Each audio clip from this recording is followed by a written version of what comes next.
Tadi kita bicara soal kiai, ulama, pondok pesantren.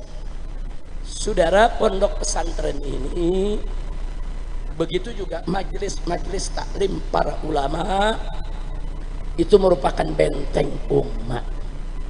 Saya kasih bukti, saudara. Buya Hamka rahimahullahu ta'ala, almarhum Buya Hamka, waktu beliau masuk ke Jakarta, beliau agak bingung. Beliau tulis dalam bukunya, saudara. Beliau bilang apa? Setahu saya Jakarta itu dulu pusat kegiatan penjajah Belanda. Belanda seluruh Indonesia, itu ibu kotanya di Batavia. Dan semua misionaris-misionaris, baik misi maupun zending, baik misionaris Katolik maupun misionaris Protestan, itu kumpulnya di Jakarta, saudara. Jadi semua misionaris kumpul di Jakarta. Mereka yang berjuang mengkristenkan bangsa Indonesia kumpulnya di Jakarta. Pusat jenderal-jenderal Belanda di Jakarta. Tapi Buya bingung, kok orang Betawi nggak ada yang masuk Kristen? Bingung sudah. Ya baru belakangan aja satu kampung tuh, di Kampung Sawah Bekasi, betul, disebut Betawi Ora. Ya maksudnya Betawi Ora. Ora apa? Ora bukan.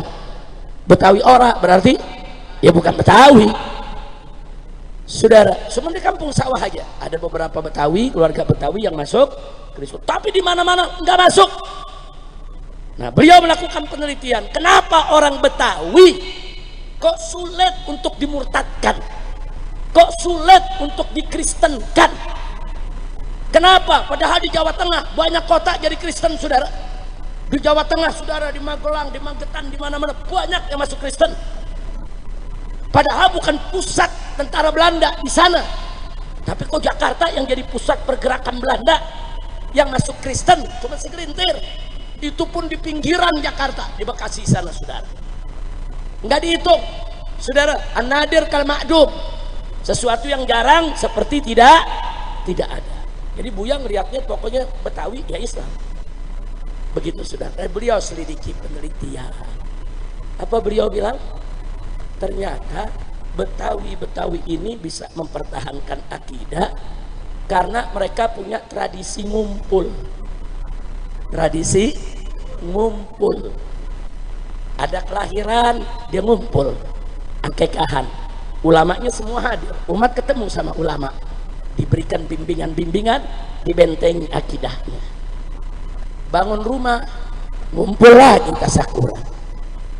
Gentengnya udah usang, ganti genteng, ngumpul lagi. Betul, betul. Nyunatin, ngumpul lagi, saudara. Ada yang mati, ngumpul juga.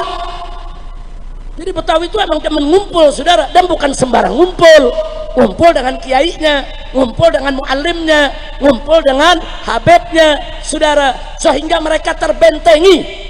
Sampai-sampai adat Betawi ketika itu, saudara, saking fanatiknya, kalau ada tamu bukan orang Islam datang ke rumah, duduk di mana dia perhatiin. Duduk di mana loh? Oh di situ. Gelas mana yang pegang? Dia perhatiin. Disambut orang Betawi sama tamu. Wah, ramah, santun, disambut. Begitu tuh tamu pulang, mana yang didudukin dicuci buru-buru. Dia bilang orang kafir, najis. Dicuci, gelas dicuci, semua dicuci. Kira-kira jelas gak? Itu saking apa tuh? Fanatiknya. Bahkan orang-orang Betawi dulu banyak yang gak bisa ngejak Latin A B C D, nggak bisa. Tapi kalau baca kitab Arab gundul, jagonya, saudara. Umur 5 tahun udah bisa baca, 6 tahun udah bisa baca, saudara. Dulu surat kabar kita dengan bahasa Arab Melayu. Dulu nggak ada koran-koran, yaitu pakai huruf Latin, saudara. Dulu pakai Arab Melayu. Dihapus oleh Belanda, saudara. Belanda nggak suka ada tulisan-tulisan Arab dibaca oleh masyarakat, diganti dengan ABCD. Orang-orang Betawi dulu nih, orang-orang tua kita nih 3 generasi ke atas, disuruh baca ABCD nggak bisa. Tapi kalau suruh baca kitab Arab Melayu, saudara, tepat, lancar. Orang sekarang disuruh Arab Melayu aja banyak yang nggak lancar. Betul, betul. Nggak sampai di situ, saudara. Anak-anaknya diharamin, nggak boleh masuk sekolah Belanda. SD SMP Belanda nggak boleh, jangan masuk ke sana, tuh sekolah kafir, nanti lu jadi orang kafir. Nggak dikasih saudara, disuruh ngaji sama kiai, suruh ngaji sama muallim. Itu orang Betawi dulu, bukan kolot, bukan, itu tradisi luar biasa. Itulah tradisi yang menjaga iman dan akidah mereka saudara. Maaf sebelumnya, maaf, bukan mau menghina dasi, bukan, mau cerita zaman dulu. Orang Betawi dulu paling anti medasi. Dia bilang apa ya? Tali ikatan anjing, dia bilang.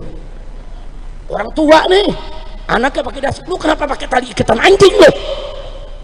Jangan dipakai. Saking apa saudara, dia takut kalau anaknya ikut-ikutan berdasi kayak Belanda, nanti akidahnya terkoreng, akidahnya ikut rusak, nanti ikut terpengaruh saudara. Ya memang orang tua kita Betawi dulu fanatik, betul saudara, tapi fanatiknya mereka melindungi akidah anak cucunya. Alhamdulillah. Nah, berarti saya tanya orang-orang tua kita dulu, hebat tidak? Bagus tidak? Takbir. Jadi dulu orang-orang tua begitu, dia jaga akidah umat saudara. Makanya akhirnya Buya Hamka ini kan kita tahu saudara, Buya Hamka ini ulama besar, apalagi di kalangan Muhammadiyah sangat dihormati saudara. Dan beliau begitu ngelihat di Indonesia, di Jakarta banyak orang tahlil, banyak ini, enggak, beliau enggak ribut-ribut bid'ah, enggak. Beliau mengatakan ini dia nih kumpul melulu sama ulama, tiap hari ada aja kan yang mati, tiap hari ada aja. Nah, ntar RT ini mati, besok RT 0, lusa RT anu, ada aja yang mati. Ya kumpulnya nggak habis-habis, betul? Betul. Nah jadi beliau menyoroti bukan soal ini bid'ah atau bukan bid'ah, bukan.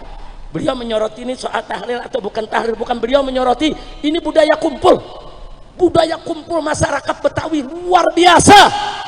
Alhamdulillah.